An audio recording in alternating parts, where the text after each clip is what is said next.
Bonjour, bienvenue sur DigiSchool, je suis Camille, je suis votre professeure de lettres. Aujourd'hui ensemble, nous poursuivons notre lecture commentée de Madame Bovary de Flaubert avec le résumé du 3e chapitre de la 3e partie.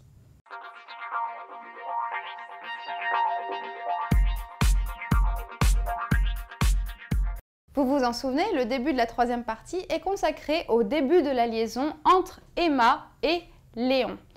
Dans le chapitre 1, Léon séduit enfin Emma et les deux personnages partagent une scène langoureuse dans un fiacre. Dans le 2e chapitre, Emma rentre à Yonville, dans la campagne, pour retrouver Charles. Elle réussit à le persuader qu'ils ont besoin des services d'un notaire, donc Charles, son propre mari, lui donne aimablement la permission, voire le conseil d'aller retrouver son amant à Rouen. C'est ce qui se passe dans le 3e chapitre. Ce 3e chapitre est un chapitre exceptionnellement court dans l'économie narrative du roman. Disons qu'en moyenne, un chapitre fait une dizaine de pages, à l'exception des chapitres plus longs pour les passages plus importants, le bal ou la mort d'Emma.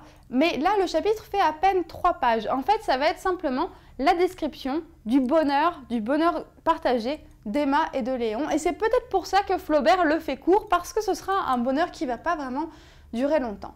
Donc, Emma retrouve Léon à Rouen pour 3 jours. Le chapitre s'ouvre ainsi. Ce furent 3 jours pleins, exquis, splendides, une vraie lune de miel. Donc un portrait de bonheur avec une accumulation de 3 épithètes laudatives, on va dire. Enfin, Emma accède au bonheur. Allusion sensuelle assez choquante à l'époque, à la page 339. Il vivait là, volets fermés, porte close, avec des fleurs par terre. En fait, ce qui se passe, c'est que Emma et Léon vont régulièrement louer une même chambre dans un hôtel qui s'appelle l'hôtel de Bourgogne, qui va devenir un peu leur chez eux. Et les deux amants s'y retrouvent et vivent là-bas comme un couple. C'est ce qui va se passer par la suite. Là, c'est le début de l'hôtel de Bourgogne. Mais les deux amants restent-ils vraiment enfermés pendant 3 jours dans l'hôtel? Pas seulement. Ils font aussi quelques escapades pour dîner sur des îles, donc en face de Rouen. Et regardez le passage qu'il y a à la page 340 est assez intéressant. Ils se couchaient sur l'herbe, ils s'embrassaient à l'écart sous les peupliers, et ils auraient voulu, comme 2 Robinson, je souligne là, vivre perpétuellement dans ce petit endroit, qui leur semblait en leur béatitude le plus magnifique de la terre. Je souligne quelques éléments. Ce n'était pas la première fois qu'ils apercevaient des arbres, du ciel bleu, du gazon, qu'ils entendaient l'eau couler, la brise soufflant dans le feuillage, mais ils n'avaient sans doute jamais admirer tout cela. Donc on va voir aussi un champ lexical de la nature ici, donc l'herbe, les peupliers ici. On a le ciel bleu, les arbres, le gazon, l'eau, la brise, vraiment, n'en jetez plus.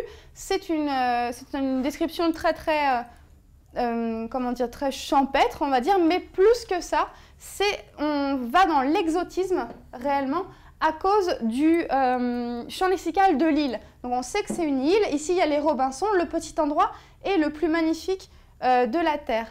En fait, c'est une référence littéraire à ces romans romantiques se passant sur des îles. Comme par exemple, je vous le donne dans le mille, Paul et Virginie de Bernardin de Saint-Pierre, dont on a déjà parlé dans la partie 1, il me semble, lorsqu'on évoquait, enfin Flaubert évoquait les livres qui avaient marqué Madame Bovary. Paul et Virginie de Bernardin de Saint-Pierre, c'est l'histoire de 2 enfants qui grandissent ensemble sur ce qui est à présent l'île Maurice, donc cadre idyllique, exotique, insulaire, une île, bonheur parfait sur une île, l'idéal d'Emma. Donc elle semble vivre ici sa passion parfaite. Donc Robinson, encore une autre référence littéraire à un roman insulaire. Et c'est une référence assez ambiguë parce que Robinson, normalement, est seul. Enfin, le mythe de Robinson, c'est le fait qu'il soit seul par essence. Mais ici, ils sont 2 Robinson. Pour dire ça plus clairement, ils sont Paul et Virginie. Donc, enfin, Emma atteint le bonheur parfait. Cependant, l'ombre de Rodolphe n'est jamais très loin. Il est rappelé de manière très comique par le batelier, c'est-à-dire la personne qui va les emmener sur l'île. Donc, il va ramer avec la barque pour les emmener sur l'île. Et quelqu'un trouve un objet sous un banc et il va expliquer d'où vient cet objet. Ils sont venus un tas de farceurs, messieurs et dames, avec des gâteaux, du champagne, des cornets à piston, tout le tremblement. Il y en avait un surtout, un grand bel homme à petite moustache, qui était joliment amusant. Et il disait comme ça, « Allons, conte-nous quelque chose, Adolphe, Dodolphe, je crois. » Elle frissonna.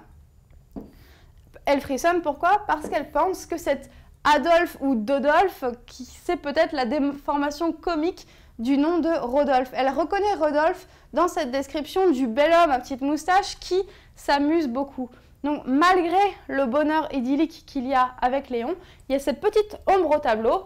À la manière de Flaubert, c'est toujours quelque chose de plutôt sombre, évoqué de manière drôle, comique. Et cette ombre au tableau, on va le voir, est susceptible de gâcher le bonheur d'Emma avec Léon. Voilà, c'est tout pour aujourd'hui. Merci d'avoir suivi cette vidéo. N'hésitez pas à consulter d'autres fiches ou des vidéos pour en apprendre toujours plus sur Madame Bovary. Et à bientôt sur DigiSchool.